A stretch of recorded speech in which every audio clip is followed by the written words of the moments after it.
전반적인 증시 날씨를 알려드리는 마켓 웨더입니다. 오늘도 여름 더위가 이어지고 있습니다. 이번 주 본격적인 더위가 시작되겠고요. 습도까지 높아서 체감 온도는 더 높겠는데요. 우리 시장에도 허니문 랠리 더위가 지속되고 있는 모습입니다. 먼저 오늘의 테마와 업종별 날씨인데요. 정부 여당이 2차 추가 경정 예산안 통과를 통해 민생 지원금을 지역화폐로 지급하는 방안을 검토하면서 오늘 코니아이, 웹캐시, 유라클 등의 지역화폐 관련주들 뜨거운 여름 날씨 보이고 있고요. 이재명 대통령이 가상자산 육성 공약을 선언한 데 이어서 대통령실 초대 정책실장으로 블록체인 관계자를 선임하면서 오늘 관련주들 역시나 무더위가 나타나고 있습니다. 또 이재명 정부의 코스피 5천 달성 의지에 증권주들 자본시장 활성화에 직접적인 수혜를 볼 것이다라는 기대감으로 최근 한 달 새 40% 넘는 상승률을 보인 종목들도 있는데요. 대선 이후 연일 폭염이 이어지고 있고요. 오늘도 날씨가 별반 다르지 않은 모습입니다. 앞서 이 대통령은요, 선거활동 당시 AI 분야에 100조 원 규모의 민간 공동 투자를 추진하고 세계 3대 AI 강국으로 도약하겠다고 공언한 바 있는데요. 이재명 정부가 인공지능 AI 지원을 예고하면서 솔트룩스 등 관련 업체들의 주가 역시나 여름 더위가 나타나고 있습니다. 다음은 특징주 날씨 보겠습니다. 카카오페이가 이마트로부터 쓱페이와 스마일페이를 인수하기 위한 협상 중이란 소식에 투심이 몰리며 오늘 쾌청하고요. 글로벌 투자은행인 골드만삭스가 지난주 보고서를 통해서 LNF를 두고 재무 건전성 악화를 이유로 투자 의견을 매도로 목표 주가를 기존 8만 원에서 4만 원으로 각각 하향 조정하면서 오늘 LNF 주가에는 거센 비바람이 몰아치고 있습니다. 다음 특징주 두 가지 보실 텐데요. 국내 의류 브랜드 탑10 등을 운영하는 신성통상이고요. 지난해 6월 자진 상패를 위한 공개 매수에 나섰지만 당시 공개 매수가 지나치게 낮다는 투자자들의 공감대가 형성되면서 목표 지분 확보에 실패한 바 있습니다. 자발적인 상장 폐지를 위한 공개 매수에 나선다는 소식이 전해지면서 장 초반 상한가로 직행 뜨거운 여름 날씨고요. 반면 코스닥 시장에서 상장 폐지가 확정된 제넨 바이오의 경우에는요, 정리매매 첫날부터 급락세를 나타내며 강한 비가 쏟아지고 있습니다. 지금까지 증시 날씨 전해드렸습니다. 마켓웨더였습니다.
서학개미가 미국 채권 매집에 나섰다.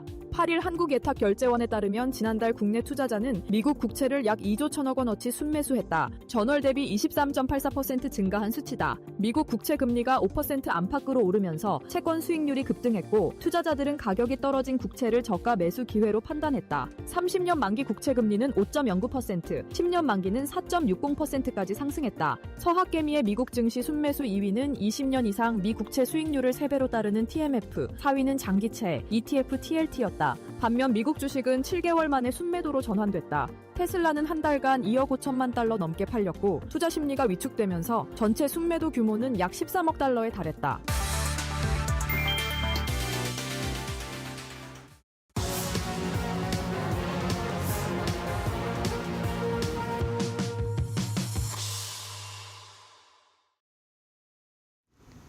마켓나우 3부 함께하고 계시고요. 계속해서 데일리 하스탁으로 이어가 보도록 하겠습니다. 오늘 데일리 하스탁은요, 이데일리 온 김태훈 파트너님과 함께합니다. 파트너님 안녕하십니까? 안녕하세요. 네. 지난주에 이어서요. 오늘도 이제 허니문 랠리가 네. 이어지고 있는 우리 증시입니다. 오늘의 시장 어떻게 평가하고 계실까요? 그 전반적으로 외국인들이 우리 원화 자산에 대한 투자 강도를 높이고 있습니다. 네. 그것은 여러분도 아시겠지만 지난 1월 달에 좀 트럼프 정부 2기가 출범하면서 그때 이제 이 연방 정부의 그 디폴트 얘기가 좀 나오긴 했습니다. 그러면서 이제 총 부채 한도를 한 6개월 정도 연장을 시켰는데요. 그게 이제 7월 달부터 다시 또 만기가 돌아옵니다. 네. 그러다 보니 위험한 달러 자산을 갖고 있기보다는 달러를 원화로 바꿔서 원화 자산에 투자하는 게 훨씬 더 안전하다고 생각하는 외국인 투자자들이 많아진 것 같습니다. 그렇기 때문에 이 원화 자산에 대한 투자를 외국인이 강도 있게 들어오다 보니 지수 관련 대형주 위주로 시장이 지수가 급등을 하고 있는 그런 모습을 보여주고 있죠. 이게 허니문 랠리라고 볼 수도 있고 또 한편으로는 다음 달에 있을 미국의 리스크를 회피하기 위한 그런 움직임일 수도 있습니다. 무엇이 됐든 간에 우리 한국물에 대한 지수 관련 대형주들이 시장을 리드하고 있기 때문에 지금은 대장주들을 내 포트폴리오에 편입을 해야 되는 그런 시기입니다.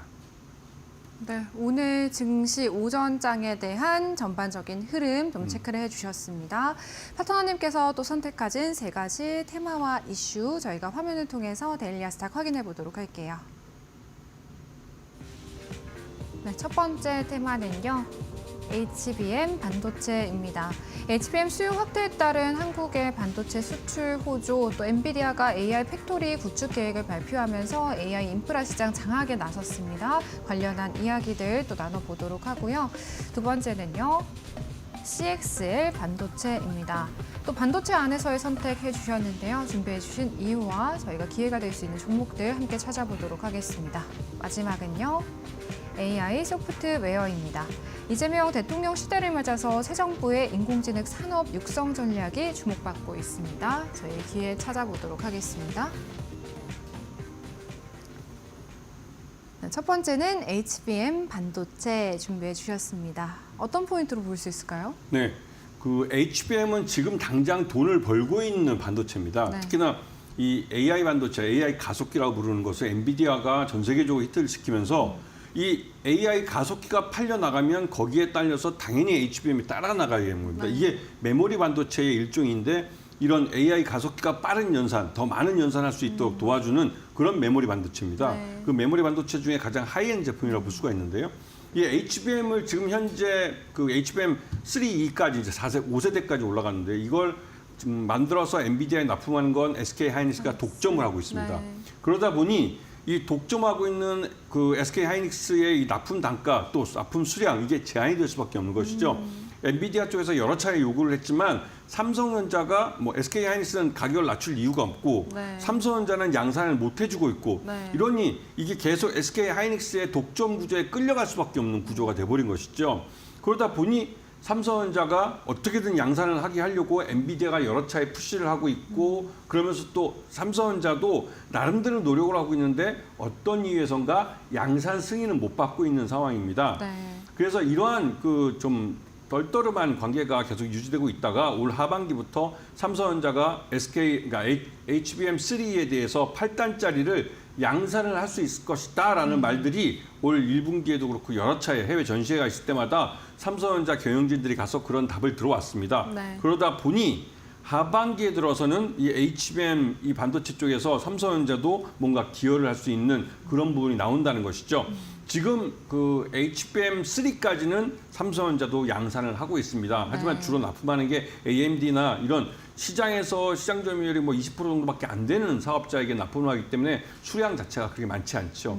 그래서 올해 1분기 때 SK 하이닉스의 총 수익이 삼성전자의 이 메모리 모듈 가격을 넘어섰습니다. 그러니까 이 규모가 넘어섰다는 거죠. 매출 규모가. 네, 네. 이거는 아마도 제가 한 10여 년 만에 처음 보는 것 같아요. 그만큼 SK 하이닉스가 굉장히 시장을 잘 리드해 가고 있는 것이고 삼성전자는 여기서 시장이 점점 뒤로 늦춰지고 있는 그런 상황이라는 것이죠.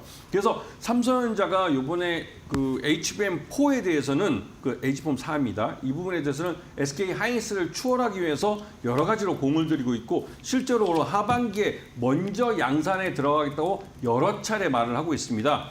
그 말대로 될지는 기다려봐야겠지만 일단 무엇이 됐든 간에 삼성전자는 하반기부터 8단짜리 HBM3E를 양산에 들어갈 가능성이 크고 초기에는 수율이 높지 않기 때문에 삼성전자가 손해보면서 생산할 가능성이 큽니다. 왜냐하면 이 엔비디아 공급망에 들어가야 되기 때문에 그런 것이죠. 그래서 이런 부분을 좀 잘 봐주셔야 될 것 같고요. 두 번째로는 SK 하이닉스를 좀 주의 있게 보셔야 되는데요. 지금 현재 1분기 실적 기준으로 봤을 때 메모리 반도체 시장 1위는 SK 하이닉스입니다. 그리고 2위가 삼성전자로 내려왔고 그다음에 미국의 마이크론이 부동의 3위입니다. 그렇게 변화시키게 만들어준 건 HBM 반도체 때문인 것이죠. 엔비디아 향 전체 시장의 인공지능 AI 가속기 시장의 80%를 갖고 있는 이 엔비디아에 대해서 SK 하이닉스가 HBM3 8단짜리뿐만 아니라 12단짜리도 독점으로 공급합니다. 그러다 보니 SK 하이닉스의 이 메모리 반도체 시장에서의 시장 점유율도 그렇고 전체 매출액도 그렇고 수익률도 모두 1위로 가져갈 수밖에 없는 것이죠. 그리고 SK 하이닉스는 이것 외에도 CXL 메모리 컨트롤러도 조기에 양산할 예정이고 그 외에 빅데이터 머신러닝에 특화되어 있는 eSSD, 이 eSSD는 우리가 일반적으로 알고 있는 AI 데이터 센터에 들어가는 그런 메모리입니다. 그렇기 때문에 굉장히 중요한 것이죠. 그리고 앞으로 그러니까 수량도 늘어날 부분입니다. 이런 부분을 잘 보시고 마지막으로는 그 말도 많고 지금 요즘 시장에 관심을 많이 갖고 있는 한미 반도체인데요. 이 한미 반도체는 그 SK 하이닉스가 그 HBM3를 양산할 수 있도록 만들어준 TC본드라는 그 반도체 제조 장비를 만드는 회사입니다. 이쪽에 특화되어 있는 업체고 그리고 거의 지금까지 독점으로 한미 반도체가 납품을 하고 있었는데요. 그런데 이 독점 시장에 이 하나 세미텍이라는 업체가 뛰어들면서 전체 물량의 반을 이제 SK 하이닉스 향 그 물량의 반을 이제 한미 반도체가 놓치게 된 것이죠. 여기에 대해서 한미 반도체는 제대로 꼭지가 돌았습니다. 그래서 그동안 무상으로 해줬던 유지보수에 대해서 유료화를 선언하고 그다음에 그전에 이제 몇 년 동안 계속 그 TC본드 가격을 고정해서 이게 인상하지 않고 납품을 해왔었는데 일괄적으로 28%의 가격 인상을 통보한 걸로 알려져 있습니다. 이렇게 되면 한미 반도체가 수량은 반으로 줄었지만 수익성은 개선되는 모습을 보일 거고요. 하반기에 삼성전자가 HBM3 양산에 나설 경우에는 한미 반도체의 TC본드가 거기에 납품될 가능성이 큽니다. 그러면 SK 향에서 잃어버진 부분을 이 삼성전자 향에서 일부 보충할 수 있게 되는 것이죠. 그렇게 되면 한미 반도체 주가도 다시금 회복될 수 있는 기회를 가질 겁니다. 지금 HBM 시장은 가장 핫한 AI 반도체 시장에서 핫한 분야이고 이 분야를 우리 한국 기업들이 선도하고 있습니다. 이쪽을 잘 찾아보시면 좋은 기회로 좋은 수익을 가질 수 있는 기업들을 찾을 수 있을 겁니다. 네, 지금 시장 안에서 시청자분들께서 좀 궁금해하실 만한 종목들 3가지 반도체 안에서 좀 꼽아주셨습니다. 삼성전자, SK하이닉스, 반도체 투톱뿐만 아니라 한미 반도체까지 HBM 전반적으로 좀 긍정적으로 바라볼 수 있겠다라는 말씀해 주셨고요. 두 번째는 CXL 반도체인데요. 반도체에 주목하시는 이 특별한 이유 있을까요? 그 안에서도 또 CXL 선택해 주신 이유는요? 돈이 되기 때문에 그렇죠. 이 반도체 쪽에서 전 세계적으로 엔비디아가 미국 시가총액 1위를 차지했습니다. 네. 이것은 이 시장에서 그 말 그대로 이 시장에 돈을 빨아들이는 블랙홀이 엔비디아가 되고 있다는 것이죠. 그리고 그 엔비디아의 공급망에 들어있는 SK 하이닉스도 돈을 벌고 있습니다. 네. 삼성전자가 엔비디아의 공급망에 들어있지 못해서 삼성전자만 손가락 빨고 있는 것이죠. 그래서 이 상황을 이제 역전시키기 위해서 HBM 시장에서 이 놓친 기회를 삼성전자는 그 다음 세대인 CXL 이 반도체에서 따라잡으려고 하고 있고 네. HBM4에서 따라잡으려고 하고 있습니다.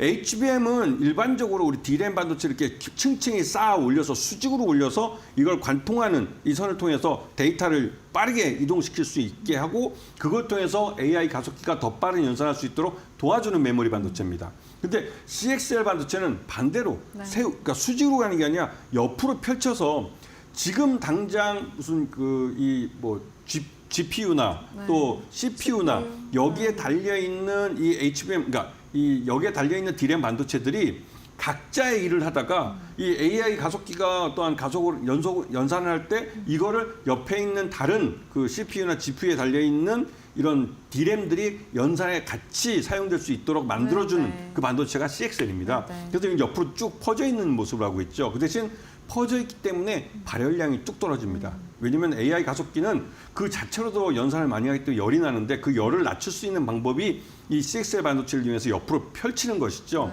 그래서 이것도 하나의 방법이 되고 여기에 관련된 종목으로 TLB라는 업체가 있습니다. 이 TLB라는 업체는 대덕전자라는 그 유명한 PCB 업체에서 분사한 업체입니다.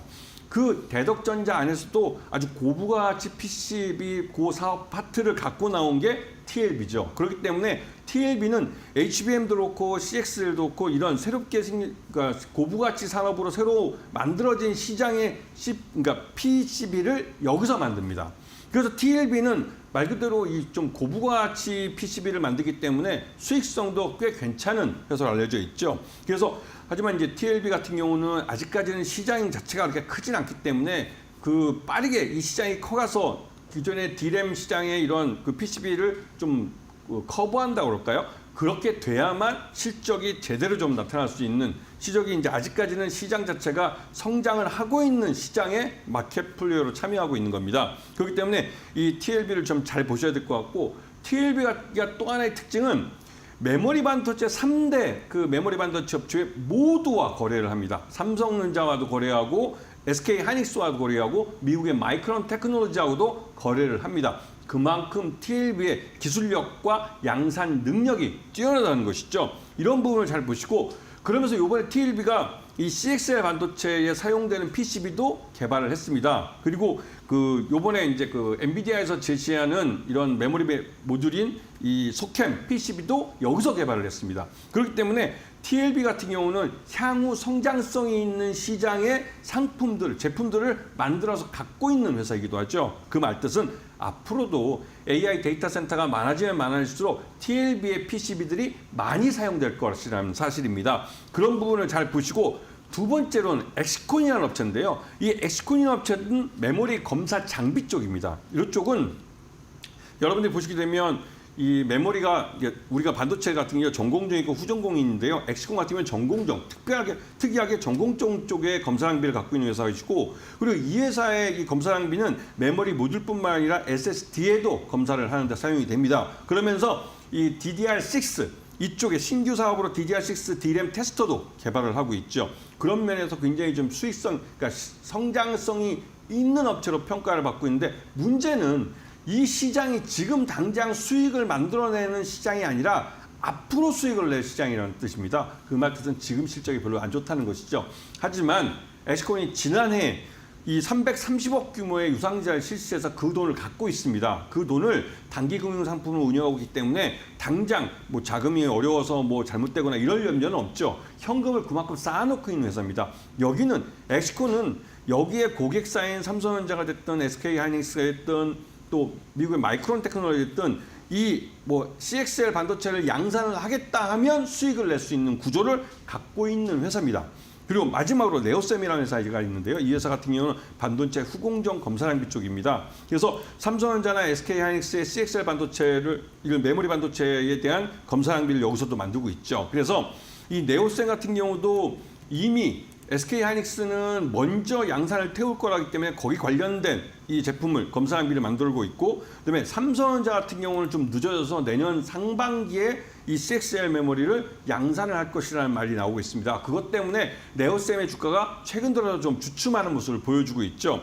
하지만 길게 보시면 결국은 삼성전자도 SK 하이닉스도 CXL 반도체를 양산을 태울 수밖에 없습니다. 그 문제는 앞에서 말씀드렸던 AI 데이터 센터가 더 많이 만들어지고 AI 데이터 센터에 들어가는 이 AI 가속기들이 연산 능력이 점점 늘어나면서 발열량이 늘어나고 그렇기 때문에 발열을 줄일 수 있는 쪽으로 제품들을 개발을 하고 만들어내야 한다는 것이죠. 그런 면에서 네오셈도 향후 실적이 좋아질 수 있는 그런 회사입니다. CXL의 본격적인 시장 개화에는 아직까지도 시간이 걸릴 수도 있겠지만 빅테크 고객사들 같은 경우 CXL 기술 도입 적극적으로 추진하고 있고요. 그리고 성장성에 조금 기대를 해볼 만한 부분이 있겠다라는 파트너님의 의견이신 것 같아요. 저희 지켜볼 수 있는 많은 종목으로는 TLB와 엑시콘, 네오셈 꼽아주셨습니다. 참고해보시길 바라겠고요. 마지막은 AI 소프트웨어 이렇게 준비해 주셨어요. 새 정부의 인공지능 산업 육성 전략을 또 주목을 받고 있고요. 그 중에서도 또 AI 소프트웨어에 좀 활력을 불어넣을 수 있을지도 궁금하거든요. 그 보시게 되면 앞에 말씀드렸던 그 HBM도 그렇고 CXL은 모두 반도체 즉 하드웨어에 대한 겁니다. 그 하드웨어를 갖고 그러니까 AI의 어떤 성능을 구현할 수 있는 AI 가속기가 만들어졌을 때 그 위에 소프트웨어가 얹어지고 그 소프트웨어가 실질적으로 우리에게 어떤 그 용역이나 어떤 그 뭐랄까요 사용했을 때 수익을 가져다주는 그런 소프트웨어가 작동을 하는 것이죠. 그리고 그게 돈을 벌어야 됩니다. 근데 여기에 대표적으로 우리 한국에서는 이 AI 쪽 관련해서 국산 토종 AI를 개발하는 업체가 있는데 그게 바로 네이버입니다. 그동안 네이버는 우리가 일반적으로 알고 있을 때 이제 전자상거래 업체라고 그래서 우리가 쇼핑몰 들어가서 네이버 안에 있는 쇼핑몰에 들어가 소비를 하고 이런 쪽으로 주로 이제 생각하고 있었지만 이게 처음 네이버의 탄생 자체는 이 온라인 쇼핑을 기반으로 해서 만들어졌겠지만 향후 이게 우리가 스마트폰을 많이 사용하면서 스마트폰 시장으로 업그레이드가 됐습니다. 그리고 이게 21세기 들어와서 이제는 이 모바일에서 이제는 AI 시대로 넘어가는 것이죠. 여기에 대해서 이 AI는 폐쇄형, 생성형 AI 하이퍼클로바를 독자적으로 개발을 했습니다. 매년 거의 5천억 정도 돈을 쏟아부으면서 개발을 했고 이거를 상용화한 초고대 AI 모델인 하이퍼클로바 X를 상용화해서 우리 한국 기업들에게 판매를 하고 있고 그 한국 기업에 맞는 서비스에 맞춰서 이 AI를 커스터마이징하고 있죠. 그렇기 때문에 이 하이퍼클로바 X가 우리 한국 토종 AI로서 확고한 시장을 만들어가고 있는 그런 과정에 있습니다. 그리고 요번에 이혜진 네이버 창업자가 그 미국에 가서 요번에 이 네이버를 완전 AI 기업으로 전환을 시키겠다라고 자신 있게 선언을 했죠. 이거는 AI로서는 굉장히 큰 도전이고 또 한편으로 이 진짜 미국의 실리콘밸리라는 미국의 빅테크들이 있는 그 본고장에 가서 도전장을 내민 겁니다. 그만큼 대단한 이 사건이기도 한데요. 그리고 이 네이버가 AI 시장에서 이렇게 자신감을 갖고 있는 건 한국어로 된 거대 언어 모델인 이 하이퍼클로바 X가 다른 그 우리나라에 새로 들어오려고 하고 있는 그런 AI 모델과 비교해서 한국어를 가장 잘 이해하는 그런 인공지능이라는 것이죠. 즉 노랗다, 노르스름하다, 푸르끼리하다 뭐 이런 다양한 한국어 표현들을 이 네이버의 하이퍼클로바 X는 인식하고 거기에 대해서 답변을 내놓을 수 있다는 겁니다. 하지만 미국이나 이 기존의 다른 서구권에서 만든 이런 AI는 그걸 구분할 수 없죠. 한국어만의 독창적인 또 그 독특한 그 언어적 특성을 이해하지 못하기 때문에 나타나는 현상입니다. 이런 부분에 대해서 네이버가 경쟁력을 갖고 있고요. 그리고 여기에 대해서 강력하게 경쟁자로 나서고 있는 카카오는 일단은 자체 이 인공지능 AI 모델인 카나나를 요번에 상용화를 했고 요번에 이걸 이제 상용화한 테스트 모델을 내놨고요. 그리고 올 하반기에 상용화하겠다고 했습니다. 하지만 카카오는 큰 틀에서 봤을 때 미국의 오픈 AI의 이 AI를 받아들여서 이걸 이용해서 이런 AI 서비스를 하겠다는 것이죠. 지금 카카오는 그 오픈 AI와 협력해서 그 슈퍼 AI 에이전트 플랫폼을 만들어서 제공하겠다라고 하는 것이 가장 큰 목표고 이렇게 되면 우리가 카카오톡에서 이 새로운 AI의 기술, 오픈 AI의 이런 AI 기술과 접목되어 있는 새로운 서비스와 새로운 서비스랄까요? 그런 것들을 경험해 보실 수 있을 겁니다. 그게 과연 네이버와의 경쟁에서 어떠한 결과를 가져올지는 우리들의 관전평이 좀 필요해 보이죠. 그리고 마지막으로 플리토라는 겁니다. 플리토 여러분이 잘 아시다시피 삼성전자 갤럭시 S24의 이 통번역, 이 외국 언어를 우리 한국어로 번역을 해주는 이 서비스를 여기에 포팅하면서 굉장히 유명해졌습니다. 그리고 실제로 그 기술이 대단한 기술이기 때문에 실시간으로 우리가 그 무슨 동영상이나 이런 데 보시면 외국인과 만나서 그 나라 언어를 할 줄 몰라도 이 플리토의 통번역 그 소프트웨어를 통해서 우리가 자유롭게 의사소통하는 모습을 동영상 등을 통해 볼 수가 있습니다. 이게 갤럭시 S24와 25에 이 소프트웨어가 올라가 있는 것이죠. 그렇기 때문에 플리토는 여기에 관련해서 수익을 내고 있고 실제로 이 AI 소프트웨어 업체 중에 수익을 내는 몇 안 되는 업체 중에 한 곳입니다. 그리고 최근 들어서 3분기 연속으로 영업이익을 흑자를 기록하고 있는 회사죠. 이 말뜻은 앞으로 이 플루토의 이런 AI 소프트웨어 기술이 점점 더 고도화되면서 새로운 수익 기회를 더 만들 수 있는 그런 기회를 갖고 있고 그런 능력을 가진 회사라는 사실입니다. 그렇기 때문에 플루토에 대해서도 관심을 갖고 보셔야 될 타이밍입니다. 네, 저희 오늘 반도체부터 AI 소프트웨어까지 전체적인 흐름 좀 짚어주셨는데요. 또 따라가 보신다면 또 기회 만들어 보실 수 있겠습니다. 지금까지 데일리 하스닥 이데일리 온 김태훈 파트너님과 함께했습니다. 파트너님 고맙습니다. 고맙습니다. 저희 마켓나우 3부는요. 시청자 여러분에게 도움이 되는 정보들을 제공해 드리고 있습니다. 다만 투자에 대한 판단과 책임은 개개인에 있다는 점 유의해서 투자하시길 바랄게요.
도널드 트럼프 미국 대통령이 국방물자생산법 일부 조항을 해제하며 희토류 전략 비축 가능성을 높였다. 중국의 수출 제한에 대응해 미국은 공급망 안정화를 위해 시가보다 높은 가격으로 희토류를 매입할 수 있게 됐다. 희토류는 전기차, 반도체, 군수산업 등의 필수적인 자원으로 중국이 원광 생산의 약 60%, 정제의 85에서 90%를 차지하고 있다. 미국과 유럽은 공급 부족으로 생산 차질을 겪고 있으며 미국 자동차 업계는 정부의 수출 통제 해소를 촉구한 바 있다. 모건 스탠리는 미국 내 유일한 희토류 광산을 보유한 MP 머티리얼즈를 최대 수혜주로 꼽았다. MP는 채굴부터 정제, 자석 생산까지 수직 계열화된 공급망을 구축 중이며 2027년 이후 흑자 전환이 가속화될 것으로 전망된다.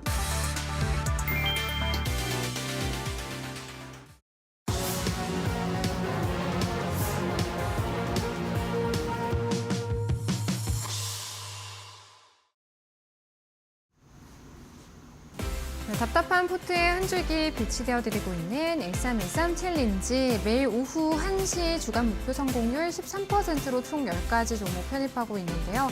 기존에는 저희가 금요일에 성공 여부를 확인했는데 지난주 현충일 또 대선으로 쉬어가는 날이 많았다 보니까요. 오늘 19주차 챌린지 성공 여부 확인해 보도록 하고요. 총 6가지 종목 편입되어 있습니다. 지난주 월요일에 해운주 아래서 HMM 픽해 주셨습니다. 수요일에 상승 나왔을 때 입절의 의견 주셨고요. 굉장히 단기간에 1차 목표가를 달성한 종목인데요. 저희 챌린지 성공률 7%대로 마무리하도록 하고요. 두 번째 종목은 JYP 엔터입니다. 지난주까지 상승 추세가 이어질 수 있겠다. 홀딩의 의견 주셨습니다. 오늘 8만 원 선 돌파하는 모습 보이거든요. 저희 챌린지 성공률 1.17%입니다. 또 지난주 수요일에 공략해주신 두 가지 종목입니다. 신세계 인터내셔널과 태성인데요. 신세계 인터내셔널의 경우 자체 화장품 포트폴리오를 강화하고 있고 해외 시장 개척, 중국 내수 소비 회복에 대한 기대감, 여기에 자사주 소각이라는 상승 모멘텀이 유효한 종목이다. 상승 랠리 이어갈 수 있겠다라는 말씀 해주셨습니다.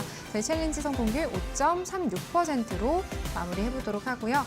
다음 종목 태성입니다. 유리기판 관련주로 장비 생산 라인 증설하고 있고 해외 사업까지 본격화하고 있다. 현재 또 저평가되어 있는 구간이다라는 평가해 주셨는데 이 종목 역시나 목표가를 달성하는 모습 보입니다. 오늘 3%대 강세의 흐름 나타나고 있거든요. 챌린지 성공률 8%대입니다. 다음 두 가지 종목도 확인해 보도록 할게요. 네, 큐브 엔터는요. 한한령 해지에 대한 기대감, 1분기 저점으로 2분기 실적 턴어라운드 기대해 볼 수 있겠다라는 말씀 해주셨고요. 3%대 현재 구간 상승 흐름 보입니다. 챌린지 성공률 4.75%고요. 하나비전은 새 정부의 반도체 산업 지원 기대감, 또 자회사 하나세미텍이 SK 하이닉스와 대규모 HBM 제조용 반도체 장비 공급 계약을 맺은 바가 있는 종목입니다. 이 종목 역시나 플러스권의 성공률 기록합니다. 2.49%의 1313 챌린지 성공률로 저희 마무리해보도록 하겠습니다.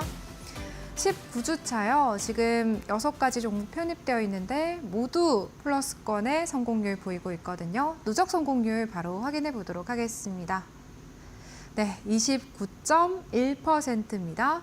오늘 이제 19주차도 저희가 성공으로 마무리하게 되는데 파트너님 모셔보고 성공 소감 또 들어봐야겠습니다. 파트너님 안녕하십니까? 네, 반갑습니다. 네, 성공 소감 시청자분들께 한 말씀 먼저 부탁드리도록 할게요. 네, 19주차죠. 보너스 챌린지 19주차 29%로 성공으로 마무리를 했는데요.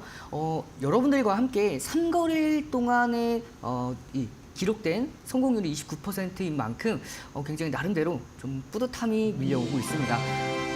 5거래일 동안의 29%도 물론 쉽지 않은 상황에서 여러분들과 함께 3거래일 만에 이렇게 성공하는 흐름 만들어냈고요. 중요한 게 여러분들께서 지금 시장은 계속해서 올라가고 있는데 내 종목은 올라가지 않는 분들 굉장히 많은 분들이 공감하고 계실 거라고 생각을 합니다. 물론 대부분의 종목들이 올라간 이런 상승장 안에서 내 종목은 좀 더 더디게 올라가면 그 이유를 찾아보셔야 됩니다. 시장 자체가 큰 폭의 상승 랠리가 이어진 이후에 한 차례 눌리고 그 다음 상승 추세가 이어졌을 때에는 주도주가 바뀌는 경향이 굉장히 커요. 그러다 보니까 내가 기존에 공략했던 종목들을 크게 물렸을 때에는 회복 속도가 다른 종목들에 비해서 상대적으로 떨어질 수밖에 없습니다. 그 말은 즉슨 여러분께서 공략하는 종목들은 시장에서 핫한 종목들 위주로 공략을 하셔야 시장이 상승할 때에 대해서 상승하는 흐름들을 함께 따라올 수 있다라고 볼 수가 있어요. 그래서 여러분들과 함께하는 1313 챌린지를 통해서 매주 매일 핫한 종목들을 함께 공략을 해 나가고 있기 때문에 여러분들께서 기존에 내가 좀 더 빠르게 올라가는 종목들을 잡기 어렵다 하시는 분들은 끝까지 시청해 주시길 바라면서 하단에 보이는 QR코드 참고해 보시면 함께하는 무료 교육방 안에서 제가 기존에 공략했던 종목들 1주차부터 18주차까지의 종목들도 팔로우업하고 있습니다. 특히 지난주 마지막 거래일 날 공략을 했던 갤럭시와 머니트리가 오늘 상한가를 달성해냈죠. 이렇게 기존에 공략했던 종목들을 한 번 더 잡아드리는 시간도 가져가고 있으니까요. 함께하는 무료 교육방 참고해 보셔서 앞으로의 전략 함께 세워나가시길 바라겠습니다. 6가지 종목으로 30%에 가까운 성공률을 만들어냈다라는 점, 그리고 그 6가지 종목 안에서요, 또 2가지 종목이 굉장히 단기간 안에 1차 목표가를 달성을 했다라는 점에서 또 의미가 있는 저희 19주차 챌린지가 될 것 같습니다. 파트너님과 또 함께 하시는 무료 교육방 참고하셔서 다양한 정보들 얻어가시길 바라겠고요. 파트너님 19주차 챌린지는 또 마무리가 됐지만요. 저희 또 이렇게 리뷰 전체적으로 한번 해주셔야 될 것 같아요. 네, 여러분과 함께 29%까지 함께 달려온 이 상승률, 어떤 종목들이 이런 상승률을 함께 만들어냈는지 한 종목씩 알아보도록 하겠습니다. 가장 먼저 HM에 우리가 목표가를 달성한 이후 익절 처리를 했고요. 익절 처리한 다음에 다시 한번 저가에서 재공략할 수 있다라는 말씀을 드린 종목이죠. 이 종목 익절 처리했지만 한 번 더 리뷰하는 시간 가져보도록 하겠습니다. 자, 여러분들과 함께 공략했던 날이 2025년도 6월 2일이죠. 공략하고 나서 바로 다음 날 5%가 넘어가는 상승 흐름을 동반하면서 1차 목표가 달성에 성공을 했습니다. 그리고 우리는 단기 포트 안에 공략을 했기 때문에 익절 처리한다라고 말씀을 드렸죠. 그리고 나서 다시 한번 저가가 나왔을 때 재공략이 유효합니다 말씀드렸습니다. 오늘 정확하게 전 저점 종가저 21,500원 라인대를 정확하게 터치하는 선에서 중심선을 동반하면서 터치를 했죠. 그렇기 때문에 좀 더 강력한 반등이 분봉 기준으로 만들어졌습니다. 이렇게 저가 기준으로 대량 거래량이 유입되는 모습까지 확인할 수 있고요. 이중 바닥을 형성한 이후에 저점을 올리는 견조로운 상승 랠리 이어가고 있기 때문에 일봉 기준으로 보았을 때 중심선을 정확하게 터치하면서 전 저점 중요 지지 라인대를 동시에 지지받고 오늘 약 강보합권대까지 올라왔기 때문에 추세적인 상승세에 조금 더 이어질 가능성이 높습니다. 따라서 기존에 공략하지 못하셨던 분들은 21,500원 기준 잡고 이 종목 대응해 나가시길 바라면서 추가적인 목표가는 함께하는 무료 교육방에서 다시 한번 잡아드리도록 하겠습니다. 다음 종목 JYP 엔터 보도록 할 텐데요.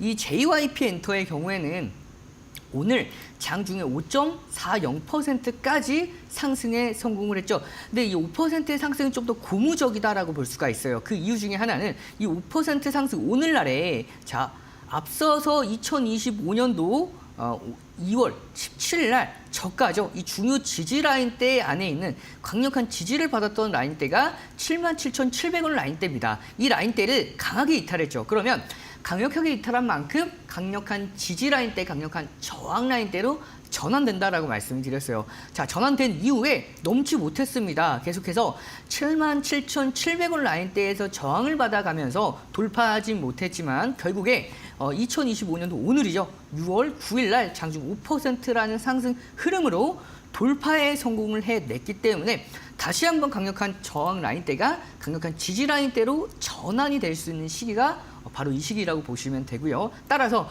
조금 더 눌린다 하더라도 77,700원을 이탈하지 않는 선에서 견조로운 상승 랠리 이어갈 수 있기 때문에 77,700원 리스크 관리점 잡고 단기 목표가는 85,000원대까지도 충분히 이어질 수 있기 때문에 가격 참고하시면서 대응해 보시길 바라겠습니다.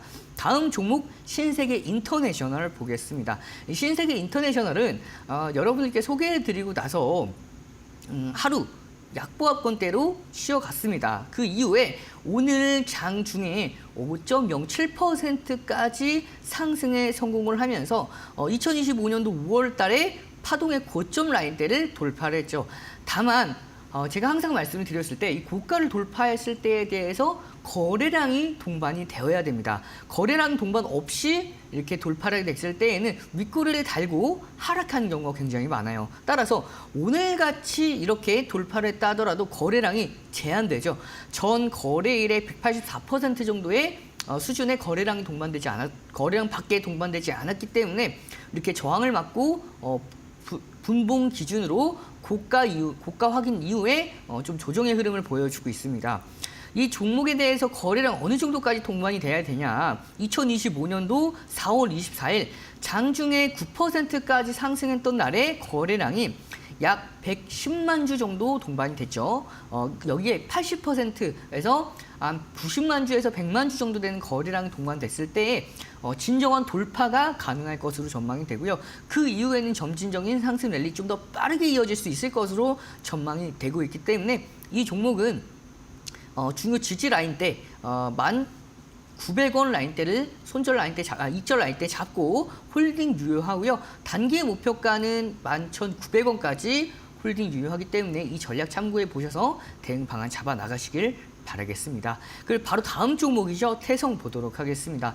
태성은 오늘 목표가를 정확하게 터치를 했습니다. 목표가 달성에 성공을 하면서 이 종목은 오늘 익절 처리를 진행할 예정이에요. 1313 챌린지 마지막 날이기 때문에 19주차 마지막 날이기 때문에 어차피 종목에 대해서는 편입 종목에서는 제외가 되겠지만 이 종목은 여러분들께서 기존의 단기 목표가 이후에 8% 정도의 상승 흐름을 함께 만들어냈죠. 그 이후에 한 번 더 눌릴 가능성이 높기 때문에 제가 오늘 익절 처리라고 말씀을 드렸습니다. 그래서 기존에 공략하셨던 분들 혹은 보유하고 계셨던 분들도 참고해 보실 필요가 있어요. 왜냐하면 오늘 전 고점을 돌파하지 못하는 선에서 조금 더 눌림을 이어가고 있는 모습이죠. 근데 이 눌림 어디까지 이어질 수 있냐? 저는 이 파동의 하단 부분까지는 충분히 내려올 수 있을 것으로 보고 있습니다. 그래서 한 27,000원 라인대까지는 충분히 내려올 수가 있기 때문에 여러분들께서 기존에 공략하셨던 분들 매도 없이 진행을 하게 됐을 때에는 수익권대를 모두 다 반납하는 상황에서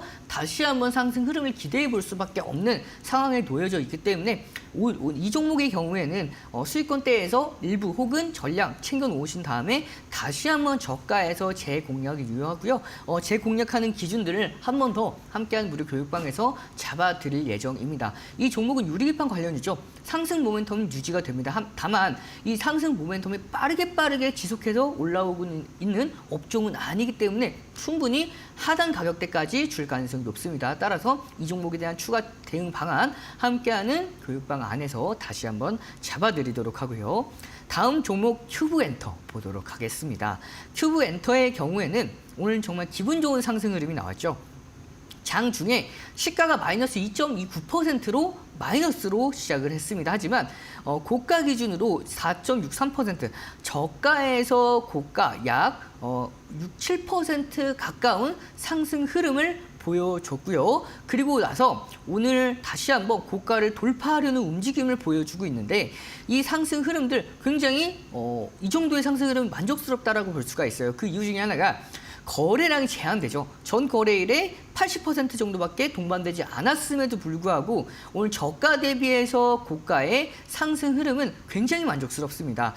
약 7% 정도라고 말씀을 드렸는데 이 저가 대비해서 7%의 상승 흐름은 굉장히 지금 구간대에서는 매우 만족스럽다라고 말씀드린 이유 중에 하나가 이 종목을 좀 더 길게 보도록 하겠습니다.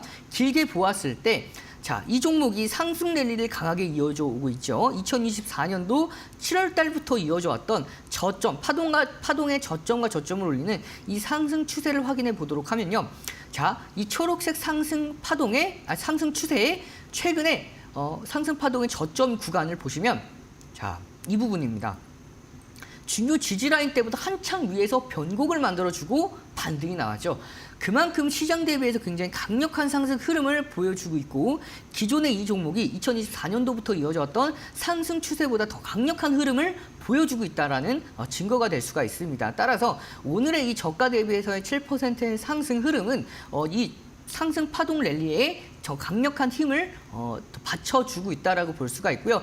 여기에서 마찬가지로 거래량이 100만 주 정도 되는 거래량이 동반됐을 때에는 전 고점까지의 슈팅까지 기대해 볼 수가 있는 상황이기 때문에 이 종목은 거래량 유입되는 것을 확인하면서 홀딩 유효하지만 단기 포트 공략 종목이기 때문에 기존에 이 종목을 추가적으로 대응하기를 원하시는 분들은 19,000원 라인대 단기 입절 포인트 잡아주시면 되고요. 리스크 관리점은 17,000원 라인대 이탈시 입절 기준가 잡고 대응해 나가시길 바라면서 마지막 종목 하나비전 보도록 하겠습니다. 하나비전의 경우에는 오늘 장 중에 2% 가까운 상승 흐름을 보였죠.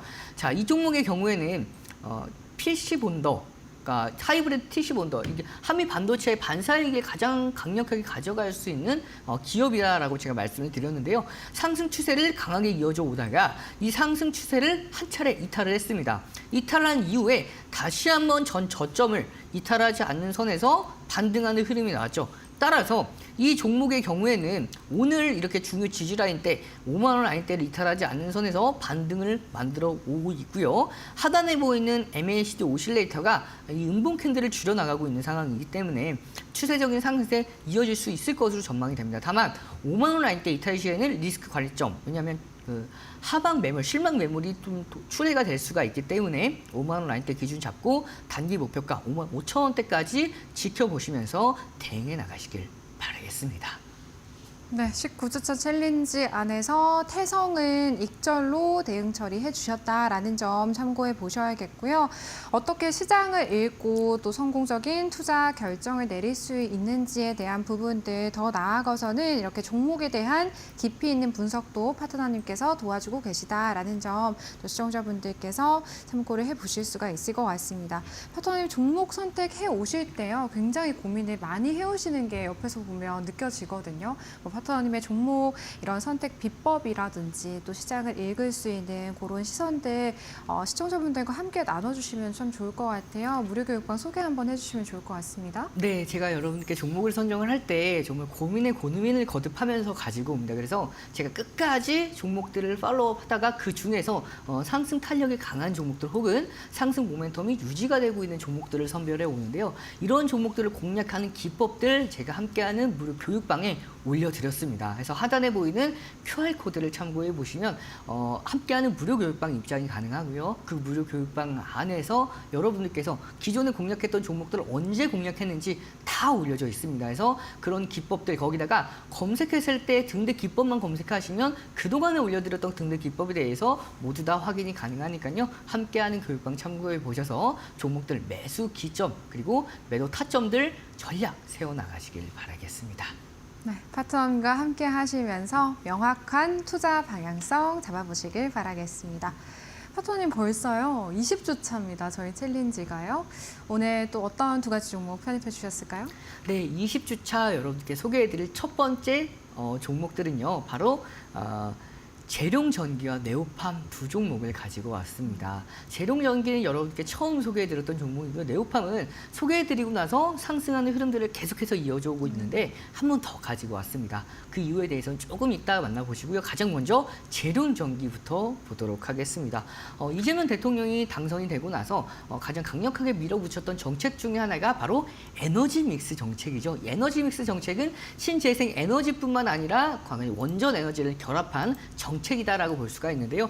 과거에 이제 각 후보별로 그 대선 공약 중에 하나가 원전으로 잡혀져 있었던 상황에서 체코 원전 수주까지 모두 다 따냈었죠. 거기다가 이제는 원전에 대해서 관심을 가질 대로 가져온 상황에서 이제는 원전 쪽에서 신재생 에너지 쪽으로 이제 좀 시선이 쏠려가고 있습니다. 그러면 그 시선이 쏠려가고 있는 상황에서 최근에 정책 중에 하나가 바로 서해안 에너지 고속도로 공약이 있어요. 이 정책이 어떤 정책이냐면 호남 지방에서 생산한 해상풍력 에너지 전력을 수도권으로 이동시키는 정책이라고 보시면 되겠습니다. 그럼 여기에서 특히 이 재룡전기 같은 경우에는 변압기와 같은 전력 기자재를 취급하는 기업이기 때문에 직접적인 수혜를 받아갈 가능성이 매우 높은 종목 중에 하나고요. 뿐만 아니라 우리나라뿐만 아니라 이 미국에서 노후화된 전력망들을 교체하는 작업들을 꾸준하게 지속해서 이어가고 있습니다.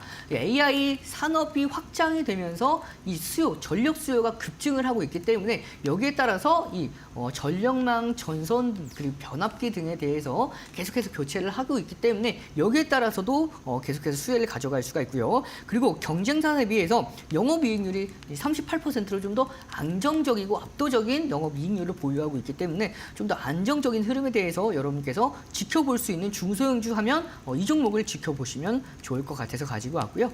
자, 이 종목을 차트 보면서 자세하게 설명을 드리면 이 종목은 2024년도 7월 달이죠. 고점을 확인한 이후에 파동의 고점과 고점을 이어오던 이 하락 추세를 한번 그어보도록 하겠습니다. 자, 그어봤을 때 오늘 정확하게 이 하락 추세를 돌파하는 움직임을 보여주고 있는 상황에서 저점과 저점을 올리는 상승 추세가 이어지고 있는 모습이죠. 자, 이 상승 추세 삼각 수렴을 확인할 수가 있는데 오늘 삼각 수렴의 상단을 돌파하는 움직임을 만들어내고 있기 때문에 앞으로의 추세적인 상승 랠리 충분히 이어질 수 있을 것으로 전망이 되고 있어요. 따라서 이 종목 가격 전략 바로 잡아드리면 목표가는 38,700원, 손절가는 31,800원 기준 잡고 이번 주에 관심 있게 지켜보도록 하고요. 다음 종목 네오팜 보도록 하겠습니다. 네오팜의 경우에는 대표적인 한한령 해제 관련해서 수혜를 받아갈 수 있는 종목 중에 하나가 바로 이 화장품 업종이죠. 수출 업종 중에서도 정말 탑 클래스를 달리고 있습니다. 그만큼 이 화장품 관련주 중에서도 그 해외 수출 비중이 높은 종목 중에 하나가 바로 이 네오팜이라고 볼 수가 있어요. 자, 이 네오팜의 경우에는 주로 브랜드가 올리브영과 다이소에 입점이 되면서 외형 확대를 진행하고 있고 해외 진출을 계속해서 확대해 나가고 있기 때문에 이러한 수혜 계속해서 받아갈 수 있을 것으로 전망이 되고요. 자, 이 종목은 제가 여러분들께 이거 한번 보여드리고 싶어요. 뭐냐면 자. 수급을 한번 보여드리도록 하겠습니다. 중소형주임에도 불구하고 이 종목 외국인의 강력한 수급이 확인이 되는 모습. 따라서 중소형주에서 외국인이 이렇게 꾸준하게 매집하고 있는 종목은 흔치 않습니다. 좀 더 안정적인 흐름에 대해서 기대할 수가 있겠죠. 자, 2025년도 3월 이후로부터 강력한 상승 추세가 이어져 오고 있는 가운데 이 종목은 기존에 한번 공략을 하고 나서 고가를 경신을 했죠. 다시 한번 고가를 돌파하려는 움직임을 보여주고 있기 때문에 한 번 더 가지고 왔습니다. 따라서 이 종목 단기적으로 눌린다 하더라도 다시 한번 추가적인 상승세, 결국에는 고가 돌파까지 기대해 보면서 가격 전략 잡아드리면 목표가는 16,400원, 손절가는 13,700원 기준 잡고 이번 주에 좀 더 관심 있게 지켜보도록 하겠습니다. 기본적 분석 상으로도 또 차트 상으로도 기회가 될 수 있는 두 가지 종목 꼽아주셨습니다. 재룡전기와 네오팜 20주차의 첫 번째 종목으로 두 번째 종목으로 또 편입해 보도록 하겠습니다. 지금까지 1313 챌린지 이데일리 온 이홍철 파트너님과 함께했습니다. 파트너님 고맙습니다. 저희 마켓나우 3부 오늘 준비한 내용 여기까지입니다. 저희는 내일 오후 1시에 다시 인사드리도록 할게요. 오늘도 함께해 주신 여러분 고맙습니다.